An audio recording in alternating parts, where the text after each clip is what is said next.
to our living laboratories, where scientists from Epcot and the U.S. Department of Agriculture are exploring innovative ways to produce bountiful harvests now and into the future.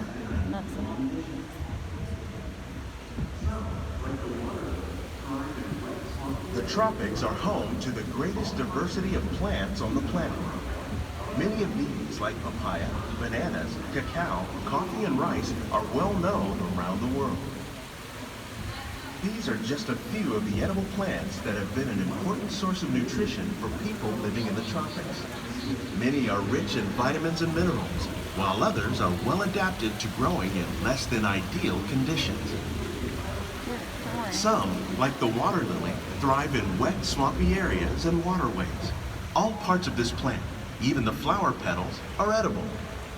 The starchy root of the plant has long been used to make flour for baking.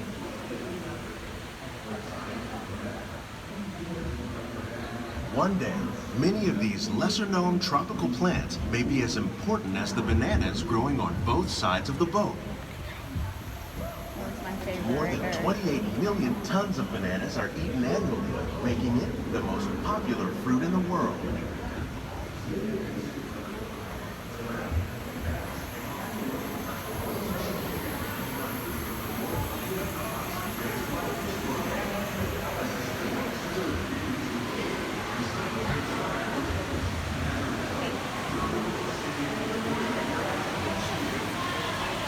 When we mention farming, you probably don't think of fish, but fish farming, or aquaculture, accounts for nearly half of all the seafood consumed globally.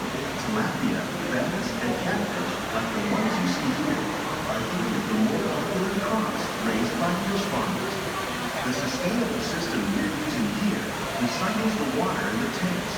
As a result, we're able to save millions of gallons each year. Our small fish farm produces nearly 5,000 pounds of fish each year to serve in restaurants around Walt Disney World. Innovations like this one can play an important role in our efforts to produce bountiful harvests and still protect natural resources. Oh, there's one right there, next to the hidden Mickey. They're not very many of them. That's a hidden Mickey. There's some corn right here.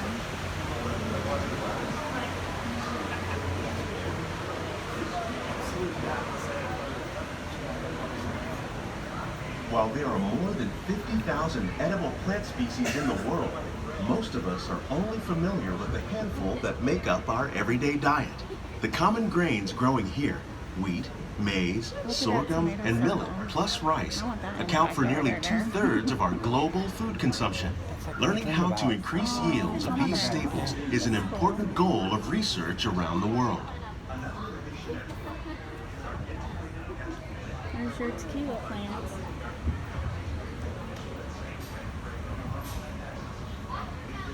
There's another one. These plants are definitely on their way up. Innovative growing techniques like these increase yields while more efficiently using resources like water, fertilizer, and pesticides. Another innovation at work here is our integrated pest management program. By populating our greenhouses with beneficial insects that prey on harmful pests like aphids and flies, we are significantly reducing our reliance on conventional pesticides. We're growing these crops using our nutrient film system. This technique precisely controls and recycles water and nutrients. With it, we can produce over 27,000 heads of lettuce a year in this one small area. Yeah, that's what I was wondering.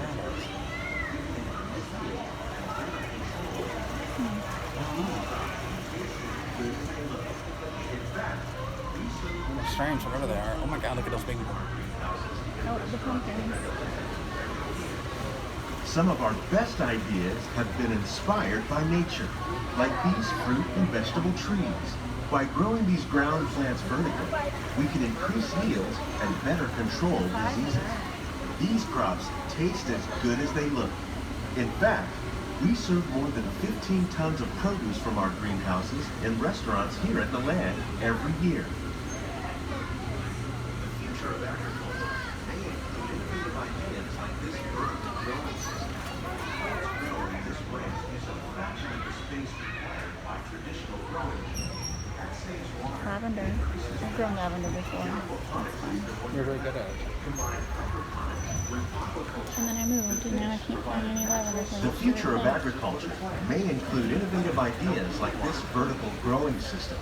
Plants grown in this way use a fraction of the space required by traditional growing methods. That saves water and increases production. The aquaponics system on your left combines hydroponics with aquaculture. The fish provide a natural source of fertilizer for the plants, and the plants help keep the water clean for the fish. It's another great way to produce more while using less. In our lab, Epcot scientists are working with the U.S. Department of Agriculture on a number of innovative projects. The goal of these efforts is to produce higher yielding and better quality plants.